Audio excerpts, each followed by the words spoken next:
ഓം മുദാകരാത്തമോദകം സദാ വിമുക്തിസാധകം കലാധരാവതംസകം വിലാസിലോകരക്ഷകം അനായകൈകനായകം വിനാശിതേ ഭദൈത്യകം നതാശുഭാശുനാശകം നമാമീതം വിനായകം. സവിത്രീഭിർവാചാം ശശിമണിശിലാഭംഗരുചിഭിः വശിന്യാദ്യാഭിസ്ത്വാം സഹജനനീ സഞ്ചിന്തയതി യ സകർത്താ കാവ്യാനാം ഭവതി മഹതാം ഭംഗിരുചിഭിः വചോഭിർവാഗ്ദേവീ വദനകമലാമോദമധുരൈः. മാണിക്യപ്രതിമപ്രഭാം ഹിമനിഭൈത്തുംഗൈശ്ചതുർഭിർഗജൈ ഹസ്താഗ്രാഹിതരത്നകുംഭസലിലൈരാസിച്യമാനം മുദാ ഹസ്താബ്ജൈർവരദാനമംബുജയുഗ ഭീതിർദധാനാം ഹരികാന്താം കാംക്ഷിതപാരിജാതലതീകാം വന്ദേ സരോജാസനാം. ഓം ശ്രീമാത്രേ നമഃ. അടുത്തൊരു നാമത്തിലേക്ക് നോക്കാം. ഉദ്യദ്ഭാനു സഹസ്രാഭ. സ്ഥൂല രൂപ വർണ്ണനയാണ് ഇനി നടക്കാൻ പോകുന്നതൊക്കെ കേട്ടോ. ദേവിയുടെ സ്ഥൂലമായിട്ടുള്ള വർണ്ണനകള്.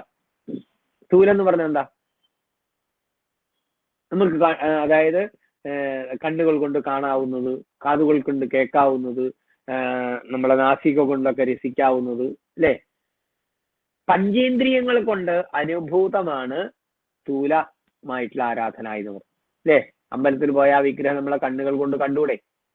അവിടുത്തെ നല്ല സാമ്പ്രാണിയോ അല്ലെങ്കിൽ ചന്ദനത്തിരിയോ ഒക്കെ കത്തിക്കുമ്പോൾ നമ്മളെ നാസികയിൽ കൂടെ നമുക്കത് ആസ്വദിച്ചൂടെ?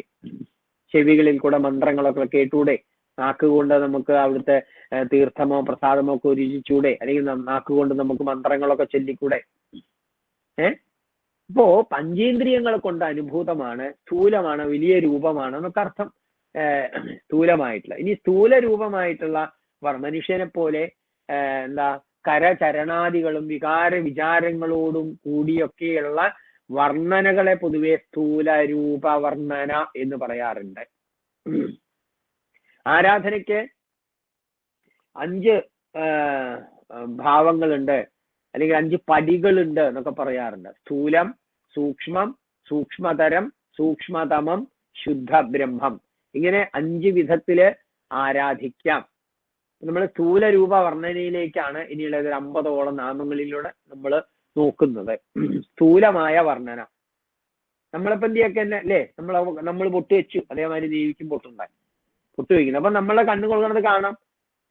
മനുഷ്യരെ പോലെ കരചരണാദികളും വികാര വിചാരങ്ങളും ഒക്കെ ആയിക്കൊണ്ടുള്ള ആരാധനാ സമ്പ്രദായം, പഞ്ചേന്ദ്രിയങ്ങൾ കൊണ്ടൊക്കെ അനുഭൂതമായിട്ടുള്ള ആരാധനാ സമ്പ്രദായം എന്ന് സിമ്പിളായിട്ട് നമുക്ക് മനസ്സിലാക്കാവുന്നതാണ് സ്ഥൂലം.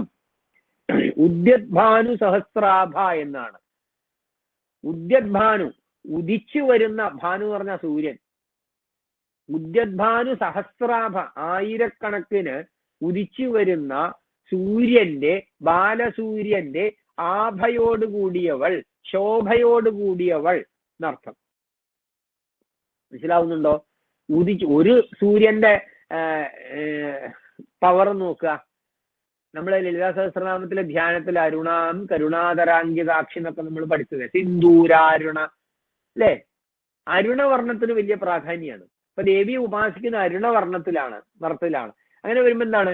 നോക്കൂ, സൂര്യന്റെ, ബാലസൂര്യന്റെ ആ കിരണങ്ങൾക്ക് അല്ലെങ്കിൽ നാം അരുണവർണ്ണത്തിലാണ് കാണുന്നത്. അപ്പൊ അങ്ങനെയുള്ള ഉദിച്ചു വരുന്ന ആയിരക്കണക്കിന് ബാലസൂര്യന്മാരുടെ അരുണാഭയോടുകൂടിയാണ്, ശോഭയോടുകൂടിയാണ് ദേവി നിൽക്കുന്നത് എന്ന് മനസ്സിലാവുന്നുണ്ടോ? ഉദ്യദ്ഭാനു സഹസ്രാഭ, ഉദിച്ചു വരുന്ന ആയിരക്കണക്കിന് ഉദയസൂര്യന്റെ ശോഭയോടുകൂടിയവൾ അഥവാ ആഭയോടുകൂടിയവൾ. ഇപ്പൊ എന്താണ് ആഭ?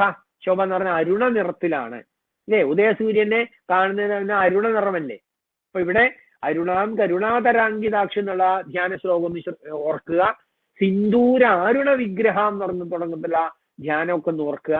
ഇപ്പോ ദേവിയുടെ ആ അരുണവർണ്ണം അതേ തന്നെ ഉദയസൂര്യനും ഉള്ളത്. ഉദയസൂര്യൻ ഉദിച്ചു വരുന്ന ആയിരക്കണക്കിന് ഉദയസൂര്യന്റെ ആഭയോടുകൂടിയവൾ, ശോഭയോടുകൂടി നമ്മ എന്താവും, എന്തൊരു നിറമാവും എന്ന് ചിന്തിച്ചു നോക്കൂ.